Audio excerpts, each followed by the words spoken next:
pastor about her urgent need for shelter as she had just recently become unable to afford her rent and had to move back to her parents' place with her 2 young children, Mateo and Ari. Unfortunately, the only structure available for them to live in was a small 6 by 8 foot shack with her parents. Realizing everyone wasn't going to be able to live in the shack, Jasmine tried making a makeshift home for her and her kids out of pallets and a tarp, but it wasn't safe or sustainable. Seeing this desperation of her situation, the pastor told them about Amora and the house building program, and Jasmine filled out the paperwork and met all the requirements in time for more ministries to speed up the selection process. And just 19 days later, on April 21st, our team had the privilege of starting to build a home for Jasmine and her family. On April 23rd, exactly 3 weeks after meeting the Amor pastor, Jasmine and her family had a home.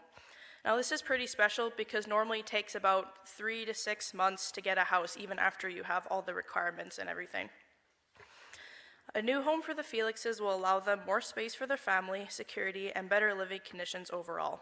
When a new home is built, it helps the family spend their earnings elsewhere, like Mateo and Ari's education, food, clothes, doctor visits, and anything else, rather than using the money to buy building materials for their current home. Every year on this trip, I'm blown away by how much you can see God's presence, not only when we're singing and dancing in church, but when we meet new people along the way. And this family was no exception. They trusted God so much and loved Him with everything they had. They showed us God's love not only through their words, but through their actions as well, whether it was making our whole team lunch or just helping us wash our hands throughout the day. Though they had to help me wash my hands because I couldn't find where the water was, so they had to go grab a bucket, be like, it's over here. So, their love and care was on display 24/7. On these trips, the idea is that we go down to give them hope, but I believe this family gave us more hope than we could ever give them. And I just want to take a moment to thank everyone here in the church for their support on our mission. Not only the financial support, but the support of our thoughts and prayers as well. Thank you. And there should be a video. Woo!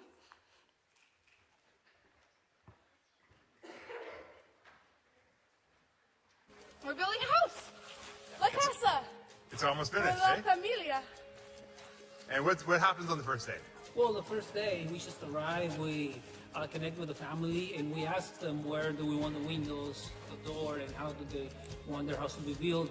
And everybody gets started on the floor. That's the first thing we do, the floor. We prep the work site, so we're going to flatten and level out the workspace. We're going to pour the concrete that has been mixed by hand. We have a second team that are framing up the walls. They have all the instructions and the measurements. And so we have hand saws and we have hammer and nails. We don't use any power tools out here. Second day, we just get the walls up and start building the roof and start putting the tar paper around, the chicken wire, and Now we're stuccoing. So the tar paper is the black. Yeah. Stucco's going on over top. We're going to have 2 coats. Third day is we're going to finish the stuccoing. We're going to make sure there are 2 coats of stucco and hand off the keys after all the doors and windows are level. well, the third day is a lot of fun. It's Yeah. just the closing day. They just finished the stucco, and pretty much they give the family the keys, and we pray along with the family, and we wish them well.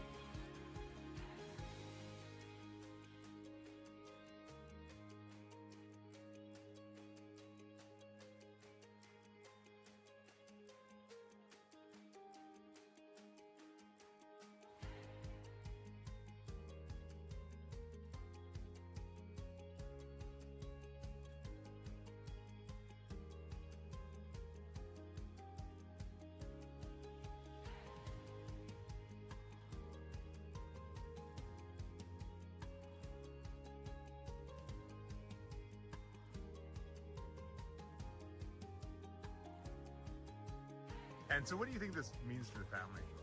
It's the hope of not having to worry about the small things, because their house is small and cute, but it has a dirt floor, so in the rain it gets a little stressful.